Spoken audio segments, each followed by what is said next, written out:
Hello, welcome to Railgun double episode review for 4 and 5. Now, episode 4, I'm just going to jump right into it real fast. It's kind of two parts. One part, Misaka with a bunch of little kids that are like, I guess from season 1, she said something for one of the kids, and they kind of look towards her as like a big sister, and they catch her when she's kind of like in the park, kind of bored. And she mentions you and says, "Oh, I'm bored," and the kid's kind of over here, and you're like, "Oh, you're bored? Well, come play with us then." So she kind of spends her entire day with these children. But they did show something in the beginning where she's kind of shopping with all her friends, and that was kind of nice to see that. And Misaka's kind of acting kind of weird during that. She's a lot more, I guess, hyper and happy and just carefree right now. And while they're shopping, the girls kind of bring up the subject of, well, Yuhara brings up the subject of the clones and things like that. And she's like, "Oh, we hear rumors about these clones," and Saturn's like, "Well, it's an urban myth. I think it's true because I saw you, I think I saw you one day when you weren't in school or something." And they even bring up the question like, what would you do with a clone if you found out you had one? It's kind of funny thinking about it. While most people would go, I would, if I had homework, I would make my clone do half of it, and I'd do half the work. Yuharu and her friend think about ordering a bunch of food and splitting it with yourself, but she's like, that would be kind of silly to do that. Like, why would you do that? While others have ideas for, like, I guess, like making money. You could work double, I guess, things like that. But I don't know what I would do with the clone. Maybe if I wanted to work on a manga, I could get one of my clones to do the artwork, one to do the script, and I would just edit, all stuff like that. So you have your own little manga editing team by yourself. Since you're a clone, it should know more about you, and that way you could work a little faster, I think. And those are more slice of life moments. The other part of the episode was more about the cloning. You actually get to see the clone go from, an egg all the way up to a full-grown body, which is, and for Misaka, it's like 13, 14, 15-year-old. That's how old she is in the series. And when the clone comes out, it has long hair, and it acts like a baby, basically, because it has no mental development, basically. So they quickly get the clone to one of these tables, and they put a headset on it that kind of programs the clone to have basic motor functions, speech, able to give speech, but at the same time, the clone still doesn't know much about the outside world. And they eventually give the clone a haircut and a new change of clothes, basically Misaka's uniform. And they kind of push it out like, "Okay, well, now you got your clothes and everything, you're ready to go." And they just kind of kick her out. Not kick her out, they kind of push her out and go, "Okay, well, you do go forth for your mission." And her code name is Misaka 9982. That's like her code name.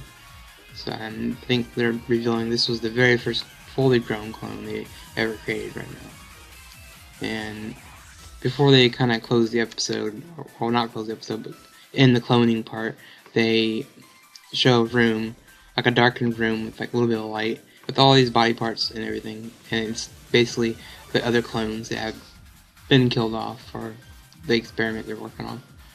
But I'll talk about the next episode, because episode 5 is more about that. And back to episode 4 for a second, the last part we'll mention is, while Misaka's with these little kids, one of them has a similar power to hers, electricity. So she's explaining, the one of the kids asks, "Can you communicate with him, because you both have the same powers?" And Misaka kind of tells her, "Well, there's no electrical equipment nearby yet. It's possible to have direct connection between another Electromaster user like her." So that was kind of neat, but it kind of hints towards something else later on, which is more of an index lore than anything. The whole Misaka network, which, the way I look at it is, it's like a data bank of like information I found in an Academy City, maybe people's names, things like that. So it's basically a network of data shared through each clone. I guess it would tell you why people would want a data like that. I mean, you could quickly share information really fast on that network. And I'll get there, and now we'll go to episode 5, sorry. Episode 5 basically follows two parts as well. It's oh wait, sorry. 4 ends with Misaka finally seeing her clone for the first time, and she's kind of shocked, like, what the hell? You know, like, I didn't witness myself right here. It was kind of weird. And finally, sorry, episode 5 continues with where we left off in 4, with Misaka seeing her clone for the first time, like, kind of watching her, like, not sure if it's real, if it's an imposter or whatever. And she kind of finally says something like, "Hey you, what are you doing over there?" And the clone answers with "meow," and that's all she says. Not realizing that the clone's talking about a cat that's caught in a tree and she's trying to save it. And the two, Misaka runs over there to help. Well, not really help, more like talk to the clone to find out what's going on. She does save the clone, but does save the cat, but her copy of herself is just the complete opposite than she was expecting. She was expecting, like, something evil, something dark. I was gonna try to replace her eventually one day, but, like, no, it's this clone's kind of scatterbrained. She's not all that bright. She's kind of, I guess, derpy a little bit, if you want to get another term in there. And yeah, she was like, "Oh, you're not what I expected you would have been," which is pretty funny. And after that, she kind of argues with the clone a little bit, trying to figure out where she came from, who created her. And she's like, "Well, I'm just gonna follow you all day till you go back to your lab, wherever you go." Which it works for a little bit, but they get kind of sidetracked because her clone kind of wanders the city for a bit, and they even like get to share ice cream together. But the clone kind of trolls. She's like, while the other girl is looking away, talking to someone, the clone like quickly eats the ice cream in the other girl's hand, and she's like looking for, like, where'd the ice cream go? And she glances back at the clone, who has, you know, ice cream all over her face. She's like, and the clone's just like, "I didn't do it." Like, she's faking it. It's pretty funny. And later on, they had something. Episode 4, they got this little frog badge, like a pin, and Misaka kind of sticks it on the clone, like, "Well, I want to see what it looks like on me, since I have a mirror, and obviously you're a copy of me." So she puts it on her and kind of like, "Oh, that looks cool." But when she reaches to take it back, the clone kind of slaps her hand, like, "You gave that to me, you know, it's on me, so it's my present now." And that was pretty funny watching the two just interact the whole entire episode. Because for both of them, they've never seen our sibling of them. So for the original Misaka, she's just like, you know, technically this is my flesh and blood sister. She may be a clone, but still in her eyes, it's technically blood related. And both of them kind of basically act like sisters, or act like siblings, and they fight, argue, things like that. You know, you give something to one of your brothers or sisters, they're like, "No, it's mine," and you try to take it back, they're like, "No, you gave it to me." So to me, it was more of like, I guess, sibling interaction, which was kind of nice between them.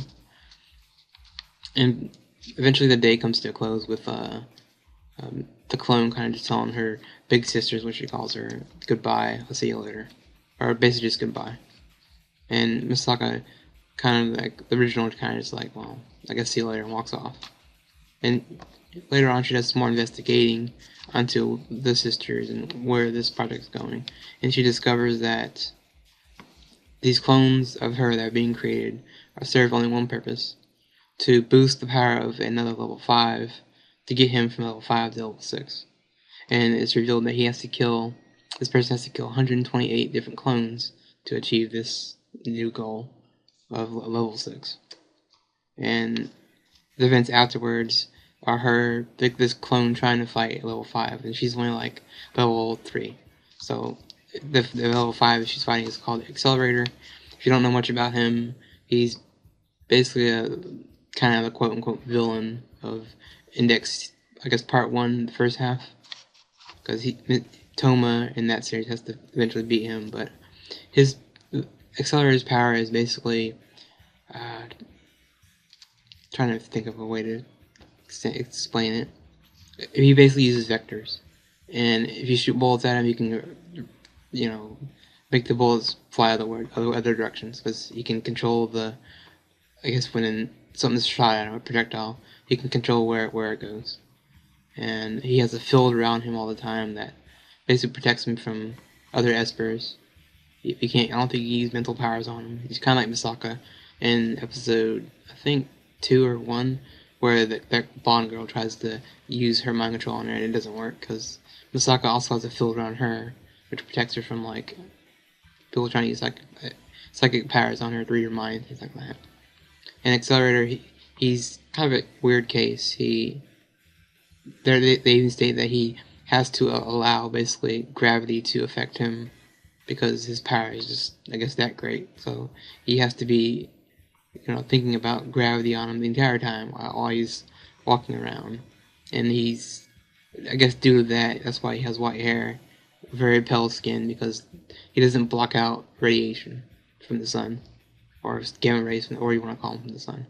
And that gives him his unique hair color and his pale skin and things like that. But also he has a killing intent. He has to kill the clones to achieve his goal. So, and we see a little bit of the clone trying to fight back using a gun, which does nothing.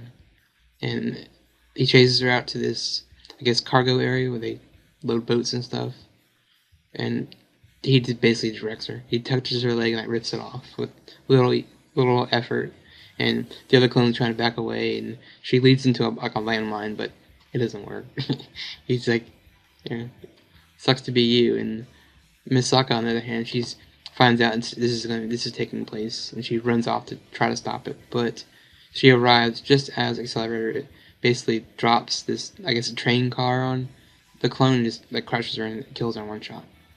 And the original Misaka sees this, freaks out, and rushes towards Accelerator to try to kill him, but in the episode ends. And from my experience with the Index, and we reading some other pages and stuff, I know that these two, if they've ever fought for real, it would be one-sided. Accelerator would probably easily win. No, even if they're both same level, it's too one-sided. His power, I guess, kind of, it makes it impossible for Misaka, because, like I said, if she fires a projectile railgun at him, he's just gonna make it go somewhere else anyway. So it's like, he can control where it goes. So ultimately, you can't really beat him if you use a projectile Esper, which most of these people in the Academy City are. They either use that or mind power, so it's like, you can't get near Accelerator. But eventually, if you know the story with the Index, Toma and his magical right hand arrives and pretty much saves them. But still, he has to kill. He's gonna be killing a lot of clones, because in Index the clones are up to like 10,000. Yeah, 1,032 is like the important clones. 33 and 32, I think. Those are like the clones that are important. So if you're going from that here, there's 9,982. You kind of can add it up where he has to kill like a bunch of clones eventually. So, but from episode 5, I enjoyed the interaction between the two sisters. It was kind of nice seeing how they talked and interact with each other. And the appearance of Accelerator, once again, he's back to wreck everything, to cause, I guess, mental trauma to Misaka, because she's gonna witness a lot of like death and seeing herself die. I can't imagine how screwed up that's gonna be for your mind, especially. And yeah, I consider him one of my favorite villains, because he's just pretty evil right now.